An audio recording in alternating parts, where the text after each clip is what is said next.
સાબરમતી નદીના પાણીથી જળ સંકટ. ખેડા તાલુકાના ગ્રામ્ય વિસ્તારોમાં જળ પ્રલય. ગ્રામ્ય વિસ્તારો જળબંબાકાર.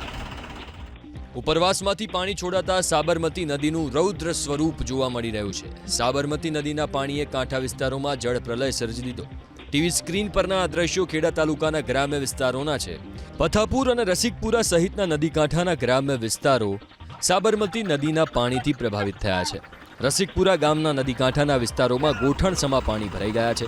ઘર, દુકાનો, શેરી ગલીઓમાં સાબરમતી નદીના પાણીનું સામ્રાજ્ય જોવા મળી રહ્યું છે. સાબરમતી નદીના પાણીથી ઘર વખરીનો સામાન પણ પલળી ગયો. એટલું જ નહીં, પશુપાલકો પણ પોતાના પશુઓને સુરક્ષિત સ્થળે ખસેડવા મજબૂર બન્યા.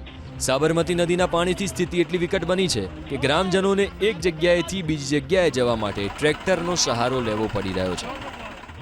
ગઈકાલે સાંજે ખેડા ધોળકા હાઈવે પર પણ નદીનું પાણી ફરી વળતા વાહન વ્યવહાર પ્રભાવિત થયો હતો. હાઈવે નજીક આવેલ એક મંદિરના મહંતની ઝૂંપડીની દિવાલ પાણીના પ્રવાહમાં ધરાશાયી થઈ ગઈ. ગ્રામજનો હાલ જેસીબીની મદદથી પાણી નિકાલની કામગીરી કરી રહ્યા છે. વગર વરસાદે તારાજીના દ્રશ્યો સર્જાતા જિલ્લા વહીવટી પ્રશાસન પણ એક્શનમાં આવ્યું. પ્રાંત અધિકારીએ તાત્કાલિક ગામની મુલાકાત લઈને 170થી વધુ લોકોને સુરક્ષિત સ્થળે ખસેડ્યા, જ્યારે 8 લોકોને એસડીઆરએફ અને 3 લોકોને હેલિકોપ્ટરની મદદથી રેસ્ક્યુ કરવામાં આવ્યા હતા.